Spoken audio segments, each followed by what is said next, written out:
Hello students. आज की इस वीडियो में मैं आपको बताऊंगा हरियाणा बोर्ड क्लास 9 नैतिक शिक्षा पाठ नंबर 16 की एक्सप्लेनेशन। पाठ का नाम है माता का आदर्श। यहाँ पर प्राचीन काल की माता का आदर्श दिखाया गया है कि एक माँ ने अपने बेटे को युद्ध के लिए कैसे प्रेरित किया और क्या हुआ, तो उसके रिगार्डिंग ये पूरा चैप्टर रहने वाला है हमारा। चलो शुरू करते हैं।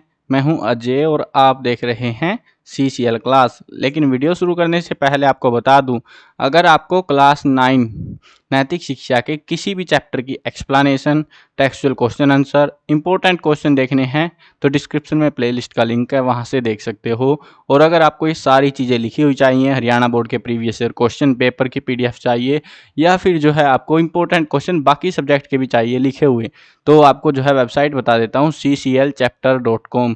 गूगल पे जाके सर्च करना, बहुत काम की वेबसाइट है हरियाणा बोर्ड स्टूडेंट्स के लिए, जरूर से विजिट करना। अब शुरू करते हैं इस चैप्टर को। प्राचीन काल में विदुला नाम की एक अत्यंत बुद्धिमती एवं तेजस्विनी सत्राणी थी। देखो सत्राणी क्या होता है, उसके लिए हमको पहले उस समय का समाज के बारे में थोड़ा सा जानना पड़ेगा, नहीं तो हमें चैप्टर समझने में थोड़ी सी और दिक्कत आएगी।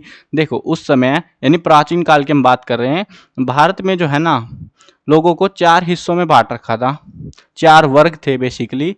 पहला था ब्राह्मण, दूसरा था क्षत्रिय, तीसरा था वैश्य और चौथा था शूद्र। यानी कि पहले ब्राह्मण जो कि पूजा वगैरह करते थे, पूजा क्रियाकलाप यज्ञ हवन वो चीज़ें। दूसरे थे क्षत्रिय, जिनका काम होता था अपनी सल्तनत, अपने इलाके, अपने क्षेत्र की रक्षा करना, युद्ध में भाग लेना, वो काम होते थे। तीसरा था वैश्य, जिसको व्यापारी कहा जाता है आज के टाइम पे, तो व्यापार करना सिंपल सा। और लास्ट था शूद्र, जिनका काम था ऊपर के जो 3 बच गए, मतलब 4 वर्ग है ना, तो ऊपर के तीनों वर्गों की सेवा करना। बस ये थे 4 वर्ग उस समय। तो ये जो विदुला है, ये जो है सत्राणी थी, यानी कि दूसरे वर्ग से आती थी, और ये बहुत बुद्धिमान थी, तेज थी। उनका एक बेटा था जिसका नाम था संजय। अब ये सारी कहानी जो है ना, उसने अपने बेटे को किस तरीके से जो है प्रेरित किया, होता क्या है उस बेटे के साथ में, वो जानते हैं। युद्ध में शत्रु से पराजित हो गया, यानी कि वो जो बेटा था ना विदुला का, संजय, वो हार गया युद्ध में। पराजय ने उसका साहस तोड़ दिया। अब नहीं लड़ा जाएगा मम्मी मेरे से, मना कर दिया उसने। तो वह निराश होकर घर में पड़ा रहा वेल्लो की तरह। वो मतलब नहीं मन कर रहा, भाई अब नहीं होगा हमसे, मैं ख़त्म हो गया, मैं राजा बनने के लायक नहीं हूँ। ऐसे सोचते हुए, अलग अलग विचार लाते हुए अपने मन में, उसने युद्ध लड़ना ही छोड़ दिया। वो कभी युद्ध में गया ही नहीं, घर पड़ा रहा। अपने पुत्र को निठल्ला पड़ा देखकर विदुला उसे फटकारने लग गई, सुनाने लग गई। मतलब जैसे आजकल भी होता है, तुम घर में ठाली पड़े हो, तुमको भी कुछ ना कुछ सुनने को मिल जाएगा अपने माता पिता से, वैसे ही इसको भी मिल गया सुनने को। अरे कायर, तू मेरा पुत्र नहीं है। अब पहले ऐसे ही बोलते थे, आजकल हमने देसी स्टाइल अपना लिया थोड़ा।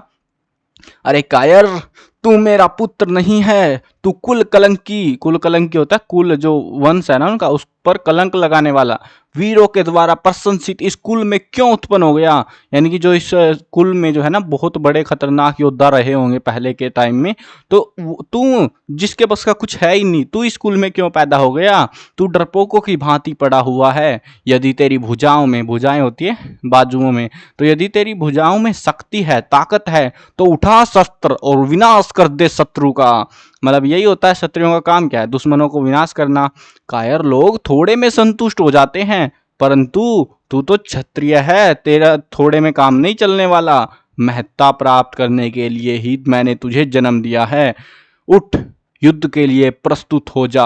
यानी कि महत्ता होती है, मतलब महान बनने के लिए मैंने तेरे को जन्म दिया है। ऐसा नहीं है कि तू ठाली पड़ा रहा है, कुछ करेगा धरेगा नहीं, ऐसे तो मर जाएगा तू कीड़ों की तरह। ऐसे सुनने को मिल रहा है उसको। पुत्र, तेरे लिए विजय प्राप्त करना उचित है, अन्यथा तू युद्ध में प्राण त्याग कर योगियों के लिए भी दुर्लभ परम पद प्राप्त कर ले।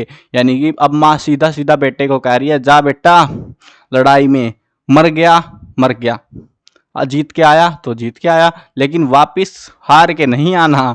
तो ऐसा चेतावनी देते हुए बताई जा रही है। अभी क्षत्रिय रोग से सस्या पर पड़े पड़े, सस्या होती है ऐसे चारपाई पर पड़े पड़े कह लो, तो पड़े पड़े प्राण त्यागने को उत्पन्न नहीं होता। यानी कि तू इसलिए पैदा नहीं हुआ कि तू खाट पे पड़ा पड़ा मर जाए, कुछ करे धरे नहीं। युद्ध क्षत्रियों का धर्म है, और धर्म से विमुख होकर, विमुख होता है उससे मुंह फेर लेना, उसकी तरफ देखना भी नहीं, विमुख होकर तू क्यों जीवित रहना चाहता है। यानी कि तेरा काम है है समाज की रक्षा करना, और तू रक्षा करने से ही बचना चाहता है। तू कायर बनकर धर्म की राह छोड़ रहा है वत्स, नहीं पुत्र। तेरे कारण कुल डूब रहा है, कुल यानी कि उनका जो वंश है वो डूब रहा है, क्योंकि तू तेरे बस का कुछ नहीं है। उसका उद्धार कर, साहसी बनकर पराक्रम दिखा। अपना जो पराक्रम है अब तेरे अंदर जो बचा हुआ है उसको दिखा, साहसी बन जा। समाज में जिसके महत्व की चर्चा नहीं होती, या उत्तम पुरुष जिसे सत्कार के योग्य नहीं मानते, वह गणना बढ़ाने वाला पृथ्वी का व्यर्थ भार है। यानी कि जो महान लोग हैं, जो ऊंचे लोग हैं, बड़े लोग हैं ना, अगर वो जो है आपकी इज्जत, यानी संजय से कह रही है, अगर वो तेरी इज्जत करने, तुझे इज्जत करने के लायक भी नहीं मान रहे ना, तो फालतू है इस धरती पे, तेरा कुछ काम नहीं है, फालतू का वजन बढ़ा रहा है, धरती पर बोझ है तू तो। दान, सत्य, तप, विद्या और शान, शान होती है इज्जत, एक शान शौकत वाला, तो इसमें से किसी क्षेत्र में जिसको यश नहीं मिला, यानी कि इन चीज़ों में कोई होता है बहुत बड़ा दानवीर, जैसे कर्ण को हम जानते हैं बहुत बड़ा दानवीर था, ऐसे सत्य के नाम पे भी हम जानते हैं महाभारत में। अगर आपको याद है कमेंट करना, कौन था, पांडवों में था, ठीक है, कमेंट करना आपको नाम उनका अगर पता है।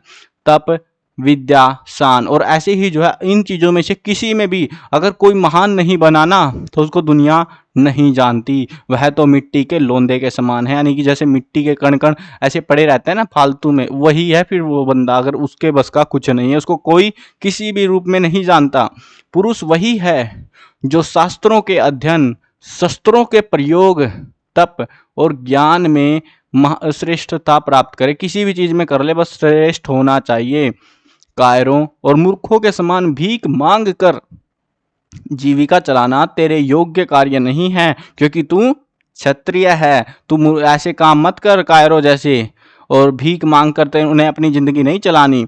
लोगों के अनादर का पात्र होकर भोजन वस्त्रों के लिए दूसरे का मुख ताकने वाले तो बंधु वर्ग को भी सूल की भांति चुभते हैं। यानी कि जो बंदा उनके परिवार में भी भले ही वो भाई बंधु हो ना, तो अगर वो निठल्ला है, उसके बस का कुछ नहीं है करना धरना, तो अपने घर वाले, अपने परिवार वाले भी उसको अपना दुश्मन समझने लगते हैं। उनको सूल की तरह, सूल होता है जैसे वो कांटे की तरह चुभने लग जाता है, मतलब ये फालतू है, इसको मर जाना चाहिए, ऐसे वाली जो भावनाएं हैं अंदर आने लगती है। मतलब कहीं ना कहीं जो बेटा है जो अपनी जिंदगी से हार मान चुका है, उसकी माँ उसको प्रेरित कर रही है उसका कर्तव्य पूरा करने के लिए।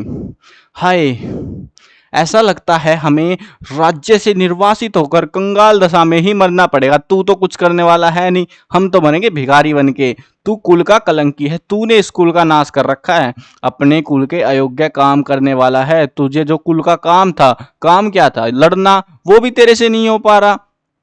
तुझे जन्म देने के कारण मैं भी अपयश की भागिनी बनी हूँ। तेरे ही कारण मुझे भी यश, यानी यश होता है समृद्धि, नाम जो होता है मार्केट में, तो वो नाम मेरा भी खराब कर रहा है सिर्फ तू। तेरे बस का कुछ नहीं है। मेरा मन कहता है कि कोई भी नारी तेरे समान उत्साहहीन पुत्र उत्पन्न ना करे। यानी कि अब माँ कह रही है कि ऐसा फालतू पड़ा बेटा है ना, इससे बढ़िया कोई भी महिला, कोई भी नारी ऐसा बेटा पैदा ना ही करे, वो बढ़िया है। वीर पुरुष के लिए शत्रुओं के मस्तक पर क्षण भर प्रज्वलित होकर बुझ जाना भी श्रेष्ठकर है। जो आलसी है वह कभी महत्व नहीं पाता। जो तू आलस में पड़ा हुआ है, कोई नहीं पूछने वाला तेरे को। इसीलिए अब तू भी पराजय की ग्लानि त्याग कर परिश्रम पूर्वक प्रयास कर। अब प्रयास कर, तुझे जीतना है। हार को स्वीकार कर लिया है तूने बहुत बार, अब तुझे जीतना है। निराश संजय यह सब सुनता रहा। माँ उसको ताने मार रही है और वो पड़ा पड़ा सुन रहा है। वह माँ के सामने कुछ भी नहीं बोल पाया बेचारा। यह देखकर विदुला बोली, यानी कि उसकी माँ बोलती है, मैं चाहती हूं कि तेरे शत्रु पराजय, कंगाली और दुख के भागी बने, तू नहीं, और तेरे मित्र आदर और सुख प्राप्त करे। देखो ऐसे कि तुमको मस्त सी चीज बताऊंगा लास्ट में, ठीक है, बट अभी नहीं बता रहा, पूरी कहानी समझ लो तुम। यहाँ पे एक बेटे को जो है उसकी माँ सुना रही है, क्योंकि वो वेल्ला पड़ा है। जैसे आजकल अपना स्टाइल अलग हो गया, तो आजकल भी सुनाती है माताएं, अगर तुम भी वेल्ले पड़े हो। तू पराये अन्न से पलने वाले दीन पुरुषों का मत बन कि दूसरे का अनाज पे ही पल रहा है तू। साधु जन और मित्रगण तेरे आश्रय में रहकर तुझसे जीविका प्राप्त करे ऐसा प्रयत्न कर। यानी कि माँ कहती है अब कि तू ऐसा बन जा कि जो साधु लोग हैं तुम्हारे दोस्त है वो तुम्हारा आश्रय ले, ना कि तुम उनका आश्रय लेके बैठे हुए हो। पके फलों से लदे वृक्ष के समान लोग जीविका के लिए जिनका आश्रय लेते हैं उसी का जीवन सार्थक होता है, उसी को लोग जानते हैं, उसी का जीवन सफल होता है। तो तू भी अपने जीवन को सफल बना ले। पुत्र, याद रखना कि यदि तू मेहनत का पथ छोड़ देगा, मेहनत करना छोड़ देगा, तो शीघ्र ही तुझे नीच लोगों का मार्ग अपनाना पड़ेगा। तुझे गलत काम करने पड़ सकते हैं, चोरी करना, है ना, ऐसी ऐसी हरकतें करनी पड़ती है अपने जीवन को चलाने के लिए। तो माँ कह रही है ऐसे कामों को नहीं करना है, तुझे मेहनत करनी है। अगर तू मेहनत का रास्ता छोड़ेगा तो ऐसी हालत हो जाएगी।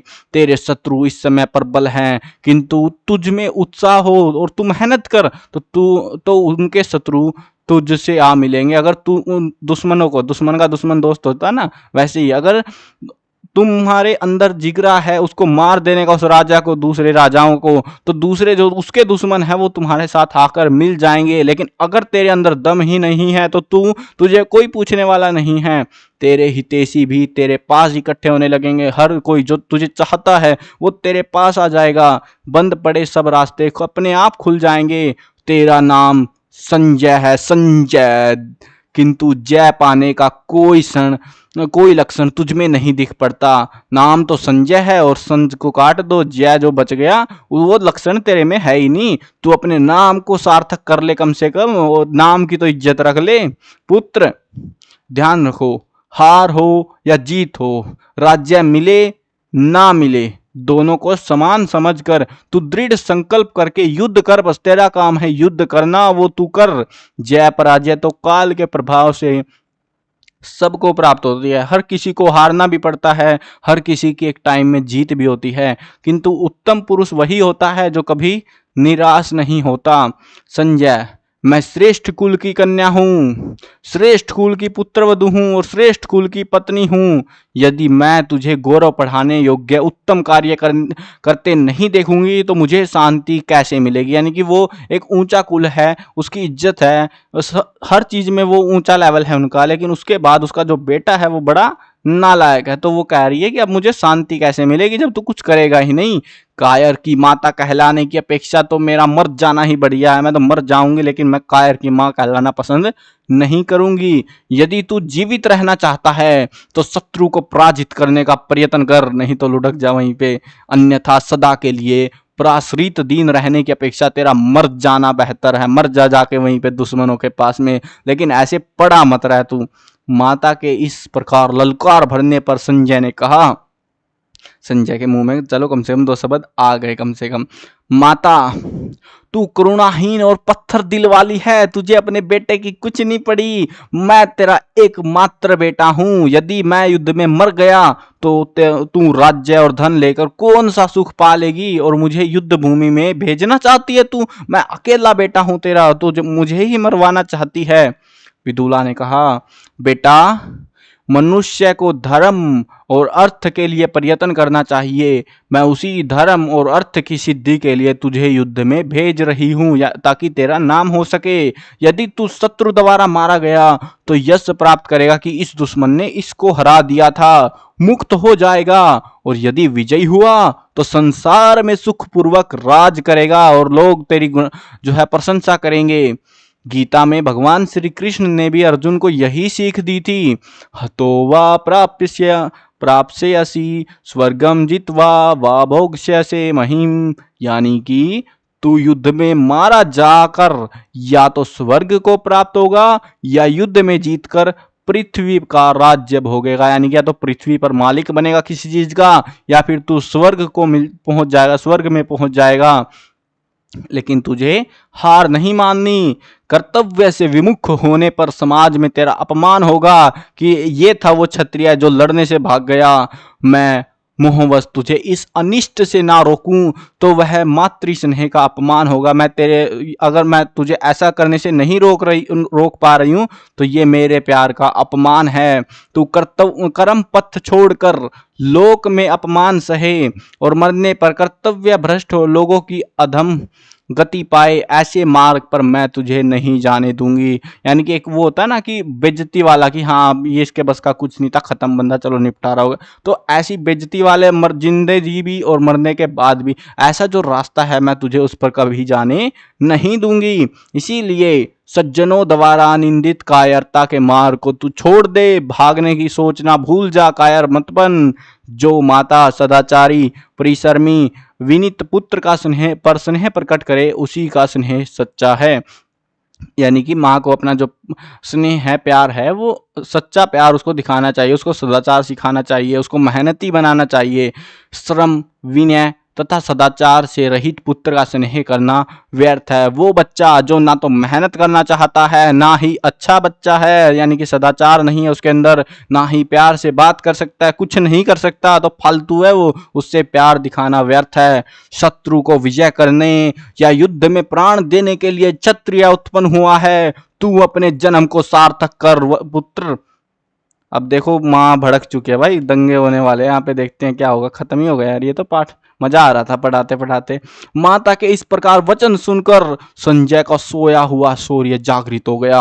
अब ये ऐसी कड़वी कड़वी बातें माने कह दी, वह बेटे को आ गया गुस्सा, जोश आ गया उसके अंदर, उसका उत्साह जाग उठा। उसने माता की आज्ञा स्वीकार करी। भय और उदासी को तज कर, यानी कि त्याग कर, वह सैन्य संग्रह में जुट गया और वो सारी चीजें भूलते हुए सेना इकट्ठी करने में जुट गया। अब अंत में शत्रु को पराजित करके उसने अपने खोए हुए राज्य पर अधिकार पा लिया, सम्मान पा लिया। और क्या यार, माँ के मोटिवेशन की पावर देख रहे हो तुम। चलो, आई होप प्यारा सा चैप्टर था, इसमें से देखो ठीक ठाक चैप्टर था। एग्जाम में आने की उम्मीदें तो कम ही है, ज़्यादा नहीं है, बट हाँ चैप्टर में हमें सीखने को मिला कि एक माँ अपने बच्चे की ज़िंदगी को किस प्रकार बदल सकती है। तो ये था हमारा चैप्टर प्यारा सा। मिलते हैं नई वीडियो में नए चैप्टर के साथ में।